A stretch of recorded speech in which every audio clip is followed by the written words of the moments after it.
রাজনৈতিক হীন স্বার্থে ব্যবহার করে ভোটের পরিবেশ বিঘ্নিত করার পরিকল্পনা কিনা সন্দেহ বিএনপির। নেতাদের নামে কুরুচিপূর্ণ বক্তব্যের প্রতিবাদ, আন্তর্জাতিক ষড়যন্ত্রে জড়িত কিছু ইসলামী দল। এই হত্যাকাণ্ডের ঘটনা কোনো রাজনৈতিক স্বার্থসিদ্ধির জন্য ব্যবহার হচ্ছে কিনা এবং এর মাধ্যমে আসন্ন জাতীয় নির্বাচনের পরিবেশকে বিঘ্নিত করার জন্য বিশেষ কোনো মহলের প্ররোচনায় এই ধরনের ঘটনাকে অজুহাত হিসেবে ব্যবহার করা হচ্ছে কিনা এ নিয়ে সন্দেহ করবার যথেষ্ট অবকাশ রয়েছে। একটা বিরাট সমর্থন বিএনপির প্রতি, এইটিকে খণ্ডিত করার জন্য একটি আন্তর্জাতিক চক্রান্ত রয়েছে, সেইখানে পা দিয়েছেন ইসলামী দল।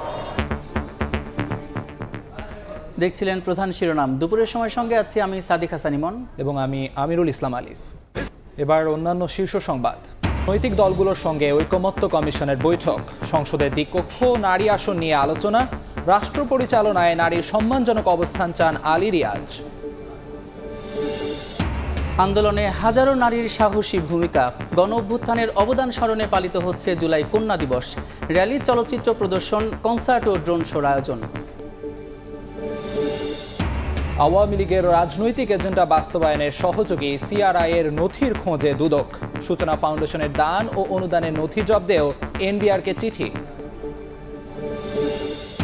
এবং পোশাক খাতের কম উৎপাদন খরচ যেন আশীর্বাদ, মার্কিন শুল্কে ভিয়েতনাম সুবিধা পেলেও এগিয়ে বাংলাদেশ।